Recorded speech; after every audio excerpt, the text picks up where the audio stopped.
Harki fuuni daawwattootaa fi dhaggeeffattoota keenyaa nagaan keenya kabajaa fi jaalalaa bakka jirtan maratti isin haa qaqqabu jechaa oduuwwan wayitaawoo yeroo kanaaf qopheeffanneen isinitti himaa dursa oduu ijoo. Ajajaa olaanaan abaaboo Oduu Jaal Marroo dhimmoota garaagaraa irratti miidiyaa Associated Press jedhamu wajjin turtii taasisuun dhagahame. Jaal Marroon yaada miidiyaa kanaaf kenneen uummata isaanii walaboomsuuf malee namoota nagaa haleeluuf akka hin qabsoofne ibsaniiru. Bal'ina isaa qopheeffanneerraa kan dhageessan ta'a. Kibxata borii paarlaamaan impaayirtii kan walitti qabaman yommuu ta'u, ministeerri muummee Abiyyi ammoo gabaasa raawwii hojii mootummaa kan ji'oota 6 darbanii mana marichaaf ni dhiyeessu jedhame. Gaambiraan miseensi paarlaamaa yeroo darbee waraana bilisummaa Oromoo jechuun WBO paarlaamaa keessatti maqaadhaan waame gaaffii jechima galfachuun dhagahame. Kanas qindeeffanneerraa ni dhageessu. Addi bilisummaa uummataa Ogaadeen ibsa baaseen magaalaa Jijjigaatti Tiyaatirri Siyaasaa hojjetameera jedhe. Addichi ibsa baasee kanaan imala muummichi ministeeraa Abiyyi qondaalota Jibuutii, Somaaliyaa fi Keeniyaa wajjin galaanicha taasisan cimsee balaaleffate. Kanas qindeeffanneerra. Hidhattoonni Finxaaliyyii Amaaraa Faannoo jedhanii of waaman Walqaayiit keessatti dhukaasa banuun gabaafame. Haleellaan kun Walqaayiit Tagadee ganda Imbaa Gallaa jedhamu keessatti akka baname miidiyaaleen garichaa qaban balballoomsaa jiru. Biltiginnaanis hiriira mormii Humaraa keessatti geggeessaa ooleera. Kanaaf hojiirra tokkotti bal'inaan qopheeffanneerra kan isin dhageessifnu ta'a. Erga waraanni Sudaan eebila bara 2023tti jalqabee booda yeroo dheeraaf cufaa kan ture buufanni xiyyaaraa addunyaa Kaartuum har'a balalii idilee isaa eegale. Balalii idilee wixataa har'aa magaalaa Pooti Sudaan naannoo Galaana Diimaa irraa imaltoota 10 fe'ee buufata xiyyaaraa Kaartuum qubachuun waggaa 2 booda balalii jalqabaa ta'eera. Kanas kan dhageessan ta'a. Odeeffannoo wayitaawaa Impaayera Itoophiyaa fi Oromiyaa keessaa argachuuf toora YouTube chaanalii kana sabiskiraayib, laayik, sheer taasisaa jechaan gara oduu bal'inaan qopheeffanneetti isin dabarsa. Ajajaa olaanaan abaaboo Oduu Jaal Marroo dhimmoota garaagaraa irratti miidiyaa Associated Press jedhamu wajjin turtii taasisuun dhagahame. Jaal Marroon yaada miidiyaa kanaaf kenneen uummata isaanii walaboomsuuf malee namoota nagaa haleeluuf akka hin qabsoofnellee himaniiru. Haala siyaasaa impaayirtii fi dhimmoota garaagaraa irratti ajajaan olaanaa abaaboo Oduu Marroo miidiyaalee addunyaaf yaada kennaniin waraanni isaanii namoota nagaa irratti kan xiyyeeffatu miti jedhaniiru. Marroon Associated Press waliin afgaaffii taasisan kanaan yaada mootummaan ittiin himatu kan raawwanne ta'uu himan. Jaal Marroon Associated Press wajjin afgaaffii taasisan kanaan yakka mootummaan ittiin himatu kan raawwanne ta'uu himaniiru. Afgaaffii bakka jiranii Associated Pressiif laataniin loltoonni isaanii jiraatota nagaa irratti akka hin xiyyeeffanne ibsan. Lolli keenya namoota nagaa waliin osoo hin taane sirna saba keenya cunqursee namoota darbanii miidhaa jiru irrattidha jedhan. Dhaabbanni oduu kun waa'ee Jaal Marroo akka ibsetti haleellaa diroonii mootummaa Itoophiyaatiin kan barbaadamu miliquuf yeroo hundaa bakkaa bakkatti socho'aa oolaa jedheera. Afgaaffii kanas kan taasisan bakka dhokatanii jiranii akka ta'e ifoomse. Ajajaan finciltootaa kun waraana bilisummaa Oromoo kan hoogganu bakkeewwan bosonaa fagoo Oromiyaa keessa taa'eetu jedhe. Waraanni isaa bakkeewwan hedduutti of ijaaranii akka jiranis Associated Press himeera. Mootummaan barataa duraanii kana shoora keessaa jechuun moggaasee kan jedhe Associated Press wobboon haleellaa sabatti xiyyeeffate raawwata jechuun mootummaan himachuullee eere. Ta'us afgaaffii kanaan ajajaan kun namoota nagaa irratti akka hin xiyyeeffanne itti himuu gabaasaa keessatti caqafameera. Sirna Oromoo akka lammii biyyattiitiin ilaalle waraanaa jirraa kan jedhe Jaal Marroon kaayyoon keenya immoo sirna dimokiraatawaa hunda hammatu kan jedhe uummata irratti hundaa'ee ijaaruudha jechuun dubbate. WBO'n bara 2018 as mootummaa Itoophiyaa wajjin wal waraanaa jira. Wayita waraanaa Tigraay waliin bara 2020 hanga 22 kan itti dhufee ture yoo ta'u, gamtaan mootummootaa gabaasa isaan WBO'n yakkaawwan ajjeechaa uummata nagaa gudeeddii fi kanneen biroo keessatti hirmaateera jechuun eeree ture. Saaraa Kimaatii dubbii himtuun naannoo kan jaarmiyaa Amnesty International walitti bu'iinsa keessatti qaamoleen lamaanuu yakka keessatti ni hirmaatu jechuun Associated Pressitti himte. Haala kanaa gama waraana mootummaatiin ajjeechaan namoota nagaa irratti dhagahaa jiraachuu Associated Press gabaaseera. Ayyaantuu bulchaa jiraattuun magaalaa Finfinnee mudda darbee humnoonni mootummaa mana jireenyaa isaanii seenuun ilma wasiila isheetti dhokaasuun abbaa ishee fi wasiila ishee fudhatanii deeman jechuun dubbatte. Ayyaantuun maatiin ishee WBO deeggartu jedhamuun ajjeechaan jumlaa irra gahuus dubbatte.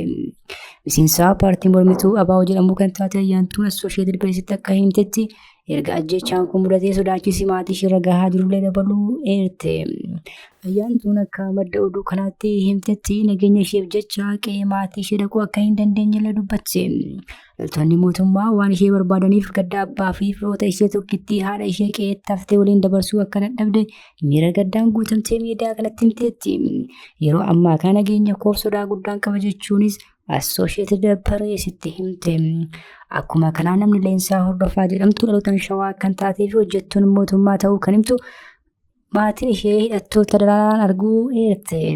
Kunis gaaffii nyaataa fi dhiyeessii biroo dabalatee kan jette Leensaa Hordofaa wasiilli ishee dhiyeenya kana butamee furii qarshii 600,000 baafamuu Associated Pressitti himte. Keessa Saaborii paarlaamaan Impaayirtii kan walitti qabaman yoo ta'an ministeerri muummee Abiyyi ammoo gabaasa raawwii hojii mootummaa kan ji'oota 6 darbanii dhiyeessuu jedhame. Gama biraan miseensi paarlaamaa yeroo darbee waraana bilisummaa Oromoo jechuun waboo paarlaamaa keessatti maqaan waaman gaaffii ciccimaa gaafachuuf qophaa'uun dhagahame. Paarlaamaan Impaayirtii waggoota dhufaa darbaa walitti qabamuudhaan rakkoo hawaasaaf fudhadhuu caalaa gabaasa sobaa hoogganoonni isaanii dhiyeessaniif harka dhahaa turaniiru ammasitti jiru. Kunutuu kanaan jiru guyyaa borii paarlaamaan Impaayirtii kora isaa kan geggeeffatu yommuu ta'u muummichi ministeeraas gabaasan dhiyeessuu jedhame. Walgahii idilee 19ffaa bara hojii 5ffaa mana marichaa irratti kan dhiyaatu gabaasni kun raawwii hojiiwwan gurguddoo misoomaa fi siyaasaa bara baajataa kana walakkaa waggaa keessatti karoorfamerratti xiyyeeffata jechuun miidiyaaleen biltiginnaa gabaasaniiru. Ministeerri muummee Abiyyi gaaffilee fi yaada miseensonni mana marichaa kaasaniifis ibsaa fi deebii kennu jedhamee eegama. Gama biraan tibba darbee waraana bilisummaa Oromoo jechuun waboo paarlaamaa keessatti kan maqaan waamanii fi nagaa waaraan yoo barbaadame mariin waboo TPLF fi faannoo akkasumas warra karaa nagaan qabsaa'an duuka taasifamuu qabaa kan jedhan miseensi paartii mormituu Dr. Dassaaleny Caannee ammas gaaffilee ciccimoo galfachuun dhagahameera. Tibba darbee miseensi paarlaamaa kun gaaffii gaafannaan muummichi ministeeraa kurupheetti fakkeessuun ciigoodhaan arrabsuun ni yaadatama. እናም በስታው ይሄዳል ቀብሯ በልታ አስቀምጣ አንበሳው ሲመለስ ሲያይ ያጋዘና ራስ የለም። አንቺ ቀብሩ ሌባ ራስ ዋላት ወይ አንበሳ ራስ ቢኖራት ኖሮ 3 ጊዜ ስልካት ትመላለስ ነበር ወይ ጭንቅላት ችግር ምን ያመላልሳት አለች ቀበሮ ይባላል እና የኤርትራ ጥያቄ ቅኝ ግዛት ነው ጥያቄ አይገባኝ የሚለው ከዚህ አጋዘን የማይሻል ነው ማለት ነው። ያልገባው ጭንቅላት የሌለው ነው ማለት ነው። Addi bilisummaa uummataa Ugaadeen ibsa baaseen magaalaa Jijjigaatti Tiyaatira Siyaasaa hojjetameera jedhe. Addichi ibsa baasee kanaan imala muummichi ministeeraa Abiyyi qondaalota Jibuutii, Somaaliyaa fi Keeniyaa wajjin kan inni taasisee balaaleffateera. Sanbata darbee muummichi ministeeraa Abiyyi gita isaanii kan Jibuutii Omar Geelee fi kan Somaaliyaa Hasan Sheek Mohammad waliin naannoo Somaalee magaalaa Jijjigaatti erga argamanii booda riizoortii Shaballee eebbisiisuun ni yaadatama. Muummichi ministeeraa kun kanaan dura naannichi nagaa fi hongee malee misoomaan hin beekamu ture amma garuu bilxiginnaan isin misoomsaa jira jechuu isaanii paartilee morkattootaa biratti dheekkamsaa fi mufii guddaa uumeera. Akka kanaan addi bilisummaa uummataa Ugaadeen ibsa guyyaa har'aa baaseen agarsiisa tiyaatira siyaasaa muummichi ministeeraa magaalaa Jijjigaatti raawwatan ni balaaleffannaa jedhe. ቀደም የሶማሌ ክልል የሚታወቀው በግጭት በጦርነት ሲሆን አመራሮች ወደዚህ ከባቢ የሚመጡት ለማስታረቅ ሰላም ለማስከበር ነበር። ዛሬ ግን ሁላችሁም እንዳያችሁት ሰላም ወዳዱ የሶማሌ ህዝብ በክልሉ የተጀመሩ ሰፋፊ የመሰረተ ልማት ስራዎች በሺህ ኪሎ ሜትር የሚቆጠሩ መንገዶች፣ የቤት ግንባታዎች፣ በቅርቡ ያስጀመርነው የጋዝ የነዳጅ ሪፋይነሪ፣ የማዳበሪያ ፕሮጀክት፣ የኤርፖርት ማስፋፊያ ፕሮጀክት አሁን ደግሞ የሸበሌ ሪዞርት በስፋት የሚሰራበት የመኪና መገጣጠሚያ ፋብሪካ ያለበት ክልል ሆኖ ወጣቶች በታላቅ ተስፋ መሪዎቻቸውን በደስታ ሲቀበሉ ሰላም እንደ ዝናብ በሶማሌ ምድር ሲዘንብ ያየንበት ዕለት ስለሆነ Sagantaa piroojeektii naannoo Somaalee keessatti ijaarame irratti bulchitoonni biyyoota biroo argamuun isaanii naannicha keessatti tasgabbiin to'annaa fi seera qabeessummaan akka jiru agarsiisuuf itti yaadamee kan qophaa'edha jedhe. Addichi ibsa isaa kana keessatti bulchiinsi ministeera muummee Abiyyi naannolee biroo keessa jiru hedduu dhaaffachuullee eere.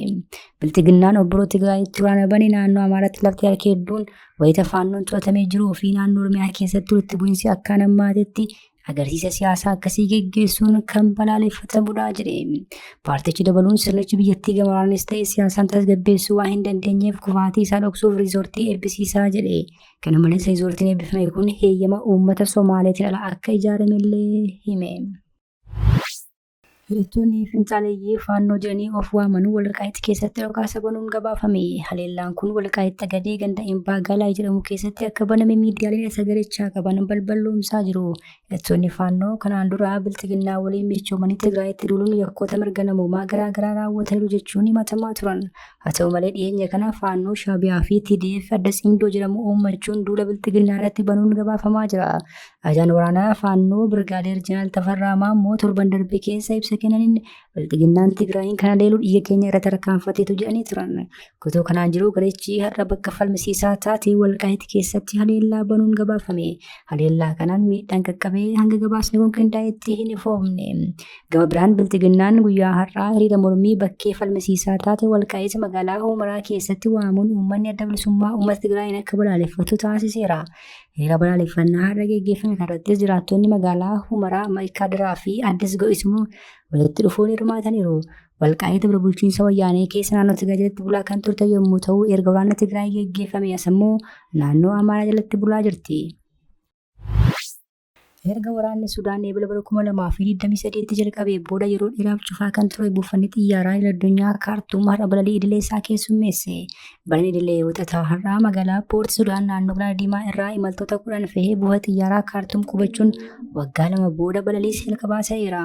Xiyyaarichi erga buufata xiyyaaraa Kaartuumitti qubatee booda naannoo buufata xiyyaaraa keessatti jiraattonni walitti qabamuun gammachuu fi abdii ibsataa akka turan Al Jazeeraan gabaase.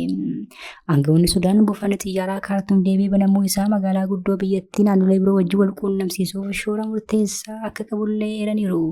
Itti dabaluunis buufanni xiyyaaraa kun yeroo ammaa guyyaatti balalii hanga 4 simachuuf qophii akka ta'es beeksisaniiru.